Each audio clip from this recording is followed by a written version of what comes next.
क्या औलाद ऐसा भी होता है। रामपुर गांव में एक अनुज नाम का लड़का अपनी माँ के साथ रहता था। वह बहुत प्यारा था।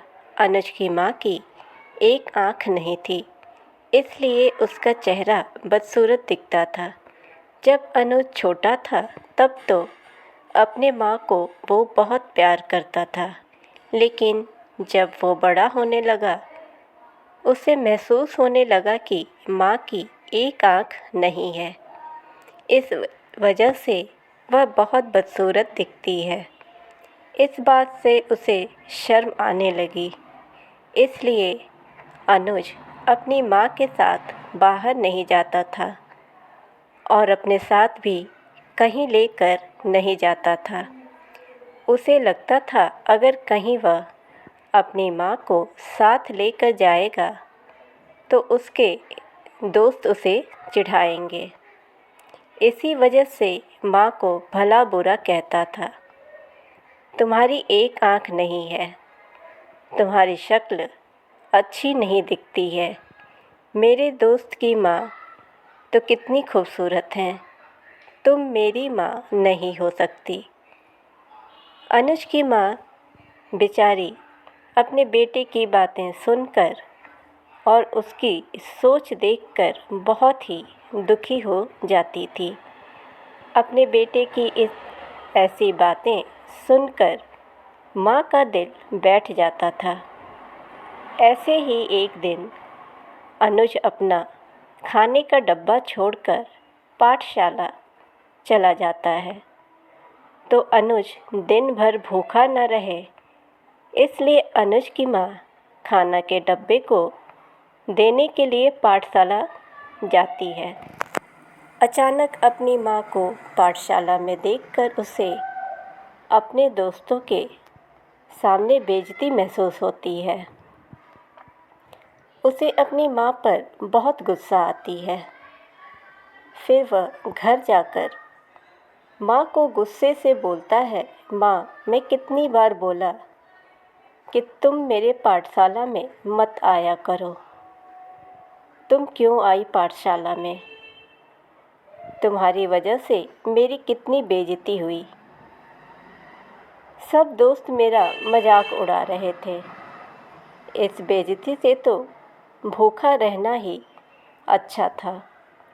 माफ़ कर दो बेटा, मैं फिर कभी तुम्हारे दोस्तों के सामने नहीं आऊँगी। और वो रोने लगती है। लेकिन फिर भी अनुज की माँ हमेशा उसका ख्याल रखती हैं और ज़िंदगी में उसे किसी भी चीज़ की कमी नहीं होने देती है। ऐसे ही दिन बीत गए। अनुज बड़ा हो गया और अब माँ का ज़्यादा तिरस्कार करने लगा।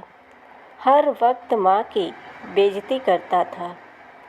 सबका गुस्सा वह माँ के ऊपर ही निकालता था। अनुज की माँ बेचारी चुपचाप से सब कुछ बर्दाश्त करती थी और मन ही मन में दुखी हो जाती थी। एक दिन अनुज माँ को अचानक बोलता है, माँ, मुझे अब तुम्हारे साथ रहना पसंद नहीं है। मैं यह घर छोड़कर जा रहा हूँ।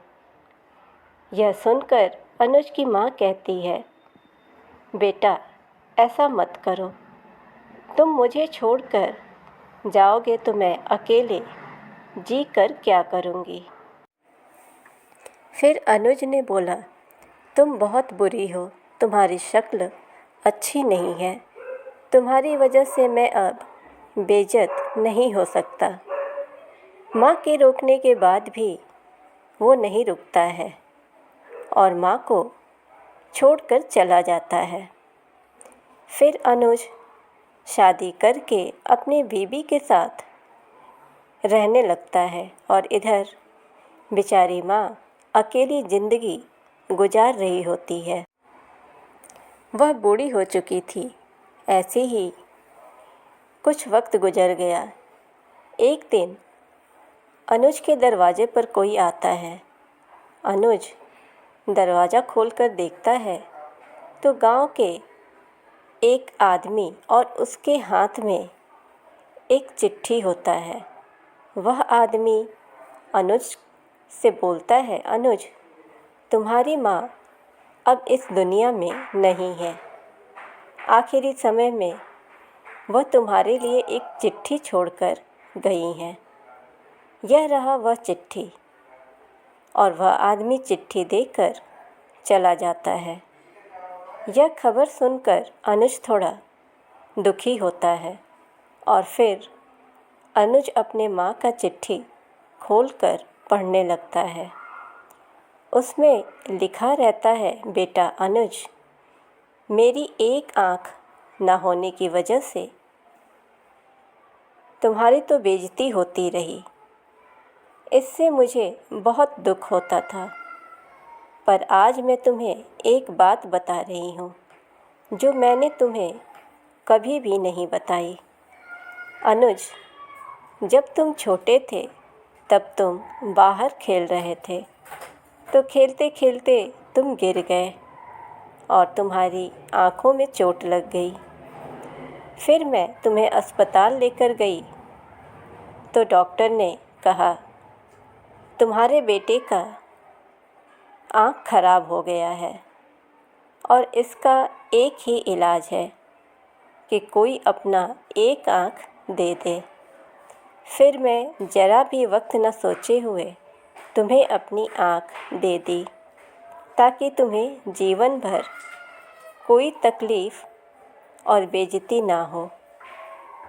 उस दिन मेरी आँख निकाल कर तुम्हें दे दिया गया और उस दिन से मेरी एक आँख नहीं है। उस दिन से मेरी शक्ल अच्छी नहीं लगती है। बेटा, मैं तुम्हें एक बात बताना चाहूँगी। बेटा, माँ बदसूरत और अंधी हो सकती है, लेकिन कभी बुरी नहीं हो सकती। यह बात समझते हुए अनुज फूट फूट कर रोने लगा। उसके प्रायश्चित की कोई सीमा नहीं थी और माँ को मिलने की बड़ी तमन्ना हो रही थी और वह अपनी माँ से दिल से माफ़ी मांगना चाहता था, लेकिन बहुत देर हो चुकी थी। उसे ज़िंदगी भर इस बात का अफ़सोस रहा, काश मैं माँ से एक बार मिल पाता और दो प्यार भरे शब्द बोलता, जिसे सुनने के लिए ज़िंदगी भर माँ के कान तरसते थे। तो इस कहानी से हमें यह सीख मिलती है कि दुनिया में सब कुछ मिल सकता है, लेकिन माँ के ममता और प्यार दोबारा नहीं मिलेंगे। चाहे कुछ भी हो, कभी भी किसी भी कारण से अपनी माँ को खुद से अलग नहीं करना चाहिए। चैनल पे अगर नए हैं तो चैनल को सब्सक्राइब करें, नोटिफिकेशन बेल दबाएं ताकि हमारी हर वीडियोज़ आप तक पहुंचती रहे। वीडियो को ज़्यादा से ज़्यादा लाइक और शेयर करें। Thanks for watching.